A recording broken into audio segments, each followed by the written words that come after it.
menjadi orang biasa yang luar biasa. Apakah artinya menjadi seorang murid, menjadi pengikut Tuhan, harus memiliki pengalaman-pengalaman hebat, pengalaman-pengalaman yang supranatural, yang kita sebut extraordinary? Apakah menjadi murid yang bertumbuh itu identik dengan hal-hal yang demikian? Atau apa artinya sebetulnya menjadi orang yang luar biasa di hadapan Tuhan? Nah, hari ini kita akan belajar dari seorang tokoh perempuan di dalam Alkitab bernama Ruth. Kisahnya ditulis menjadi sebuah kitab di dalam Alkitab. Nah, saya akan membaca satu ayat di dalam pasal 4 ayat yang ke-13. Lalu Boas mengambil Ruth dan perempuan itu menjadi istrinya, dan dihampirinya lah dia. Maka atas karunia Tuhan perempuan itu mengandung lalu melahirkan seorang anak laki-laki. Kisah ini hampir semua manusia atau hampir semua perempuan mengalaminya. Dinikahin lalu memiliki anak. Kelihatannya tidak ada yang istimewa dari kisah ini.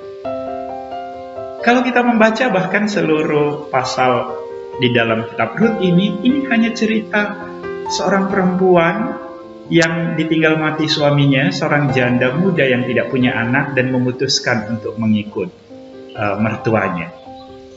Nah, kalau kita lihat latar belakang daripada Ruth ini, ia seorang Moab. Artinya dia bukan bangsa Israel, tetapi dia dinikahi oleh orang Israel, anaknya Naomi. Lalu ketika suaminya meninggal, dia memutuskan untuk mengikut Naomi, mertua perempuannya, yang juga sudah menjadi janda.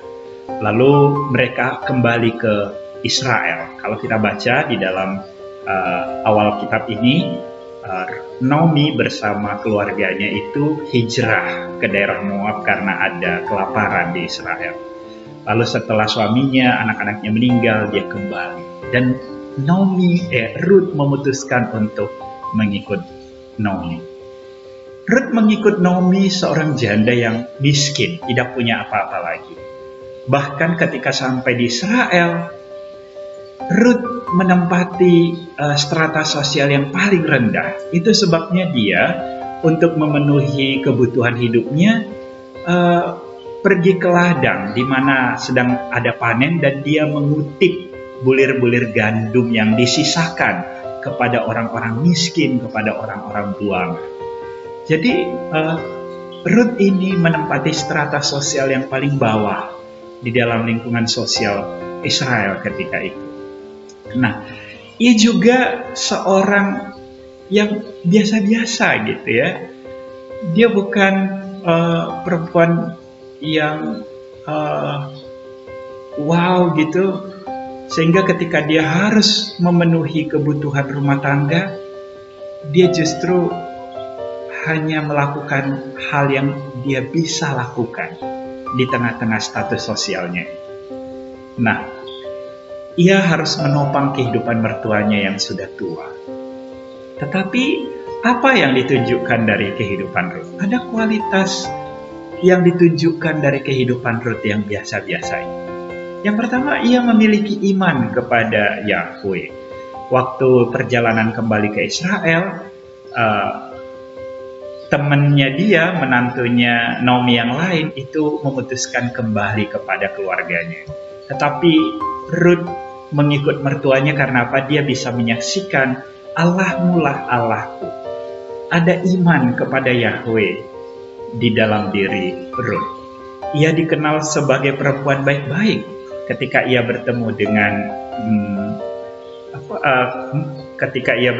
dengan Boas, Boas bisa menyaksikan bahwa ini perempuan baik-baik. Orang-orang juga menyaksikan ini perempuan baik-baik. Artinya di tengah-tengah status sosialnya itu sebagai janda, dia tidak menunjukkan keadaan yang perilaku yang buruk sebagai seorang janda. Dia menjaga kekudusan hidupnya, kira-kira seperti itu. Nah, ia mengikuti saran mertuanya, Naomi, untuk mentaati Taurat. Ketika itu kan Boas sudah mau melamar dia, tetapi kemudian Naomi bilang yang bisa melamar Rut ini harus pertama-tama orang terdekat sesuai dengan Taurat. Dan Rut mau. Dia tidak lantas karena sudah ada Boas yang tertarik kepadanya, dia mengikutinya. Dia memaksakan kehendaknya. Tidak. Dia tunduk kepada saran Naomi yang lebih mengutamakan Taurat.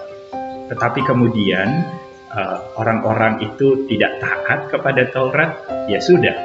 Boas akhirnya menjadi bisa melamar daripada Rut. Nah, ia seorang yang menjalani kehidupan yang normal, yang biasa-biasa saja, tetapi dengan kualitas iman yang luar biasa. Jadi kalau kita belajar dari kehidupan Rut ini, kehidupan anak-anak Tuhan yang luar biasa, itu sebetulnya tidak ditentukan oleh fenomena keseharian dengan ukuran-ukuran manusia, tetapi dengan kesetiaan di dalam ketaatan di tengah kehidupan yang biasa-biasa saja mungkin.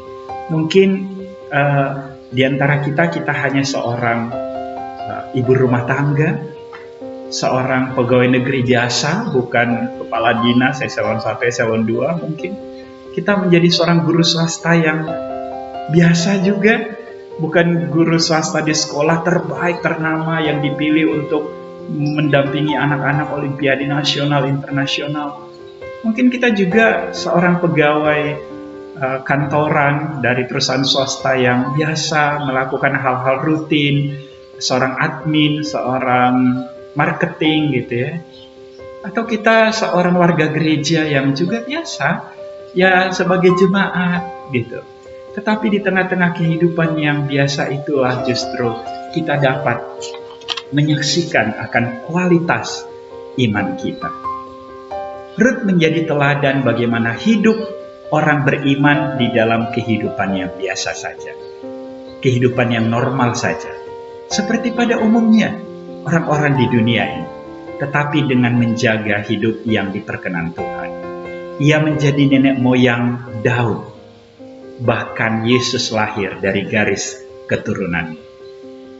Nah, kita bisa belajar bagaimana kehidupan yang biasa-biasa yang kita jalani ini justru akan menunjukkan suatu kualitas yang luar biasa ketika kita menjalaninya dengan hati yang tertuju kepada Tuhan, dengan ketaatan penuh kepada Tuhan, dengan suatu kualitas di mana kita selalu menjaga kekudusan hidup di tengah-tengah hal yang biasa. Kekudusan hidup dalam keseharian merawat anak, kekudusan dan ketaatan di dalam mengerjakan hal-hal rutin di kantor, kekudusan dan ketaatan di tengah-tengah kita mengerjakan hal-hal yang rutin, domestik, pekerjaan-pekerjaan rumah. Justru semua itu dapat menjadi sarana mengekspresikan hidup kita sebagai seorang murid Kristus yang luar biasa. Kiranya kita menjadi seorang yang luar biasa di tengah kehidupan kita yang biasa. Tuhan Yesus memberkati.